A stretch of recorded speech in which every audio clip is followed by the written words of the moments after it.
प्राचीनतम नगरी है, वो न सिर्फ ऋषि मुनियों की बल्कि विद्वानों की धरती रही है। यहाँ वाद संवाद होता रहा है, यहीं पर शास्त्रार्थ होता रहा है, यहीं पर आदि गुरु शंकराचार्य ने गार्गी से शास्त्रार्थ किया था और तब जाकर शंकराचार्य ने आगे जो है और भी चीजें, जब वो गार्गी के सवाल का जवाब नहीं दे पाए तो उन्होंने कहा कि मैं फिर से जाता हूं और चीजें अध्ययन करके आता हूं। और इन्हीं काशी के घाटों पर वो आते रहे और तुलसीदास ने इसी घाट पर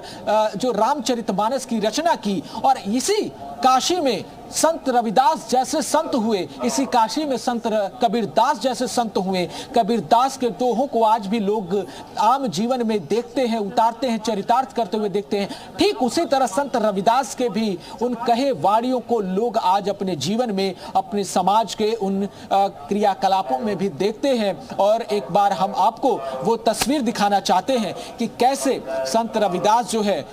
इस पूरे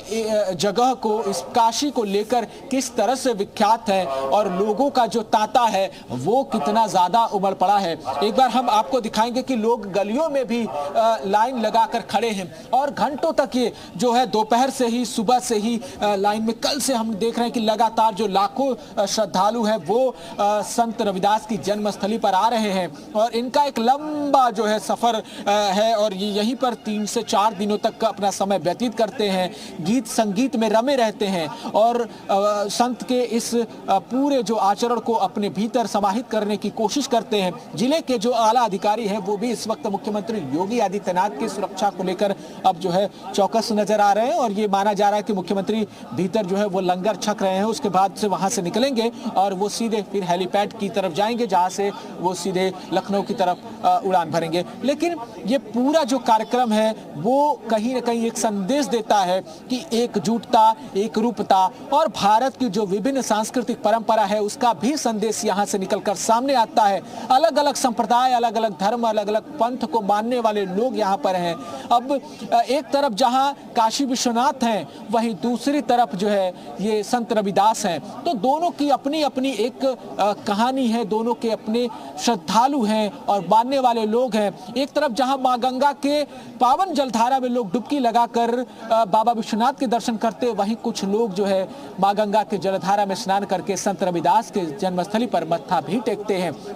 तो ये हमें दिखाता है कि भारत दुनिया में अनोखा ऐसा देश है जो इस तरह के सभी सांस्कृतिक, सभी परंपराओं को लेकर साथ चलने वाला है और हर संप्रदाय, हर जाति के लोग, हर धर्म के लोग इस देश में रहते हैं। और यही कारण है कि आज जब माघ पूर्णिमा पर एक तरफ जहां कल्पवासी संगम हो या फिर काशी हो, वहां पर मां गंगा के नदी में स्नान कर रहे हैं, वहीं दूसरी ओर संत रविदास के जन्मस्थली पर काशी में मत्था भी टेक रहे हैं। यहाँ हरियाणा हो, पंजाब हो, चंडीगढ़ हो, दिल्ली हो, हिमाचल प्रदेश, हर जगह से लोग आए हैं। दुनिया के अलग अलग जगह से, कनाडा से लोग आए हैं और नेपाल से कई सारे लोग आए। तो जहाँ कहीं भी वो रैदासी हैं, जो संत रविदास के अनुयायी हैं, वो यहाँ पर आए हैं और ये खास मौका होता है। माघ पूर्णिमा के मौके पर यहाँ पर विशेष तरह के लंगर चलते हैं और उस लंगर में लोगों को प्रसाद मिलता है संत रविदास का और वो इस प्रसाद के बहाने जो है इस पूरे परिवेश को देखने आते हैं। दरअसल ये पूरा सीर गोवर्धनपुर का जो इलाका है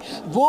जो बनारस के शहरी इलाके हैं उससे अलग है और इस इलाके में, ये चूंकि गंगा का तटवर्ती इलाका है, तो ऐसे में इस पूरे इलाके में जो है एक तरह का टेंट लगा हुआ है जहां पर हजारों लाखों श्रद्धालु आकर डेरा लगाए हुए हैं और इन डेरों में 2400 घंटे यहाँ लंगर चल रहा है और ये पूरी व्यवस्था जो है वो डेरा वालों की है। यानी इन लोगों ने इतना बेहतर प्रबंधन किया है कि किसी को भी किसी भी तरह की कोई दिक्कत ना हो। और देखिए कि जिस तरह से लाइनों से, पूरा रस्सियों से बैरिकेडिंग किया गया है और उन्हीं रस्सियों के भीतर लोग मौजूद हैं। इसके बाद लोग अपने उस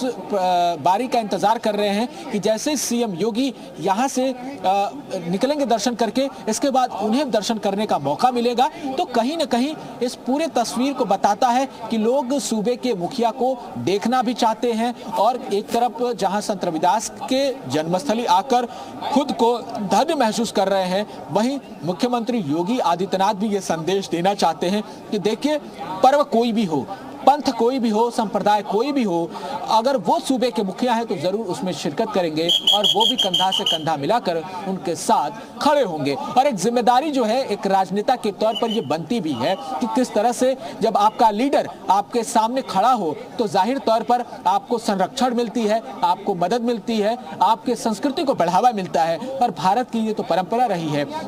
भारत की ये विरासत रही है कि तमाम जो ऋषि मुनि हैं वो आते गए और ये संत परंपरा की नींव पड़ती गई और आज उसी परंपरा, उसी पंथ, उसी धर्म को जो है आगे बढ़ाया जा रहा है। एक तरफ जहां हिंदू धर्म के लोग हैं वहीं मुस्लिम संप्रदाय के लोग भी हैं, वहीं पर सिख संप्रदाय के लोग हैं, जैन संप्रदाय के लोग हैं। तो इन तमाम संप्रदायों के बीच में सामंजस्य की जो स्थिति है वो इसी कारण आती है कि अगर आपके सूबे का मुखिया इन संप्रदायों का ध्यान रखता हो, इन विभिन्नताओं का सम्मान करता हो, इनको आगे बढ़ाने का प्रयास करता हो और उनके सुख दुख में शामिल हो,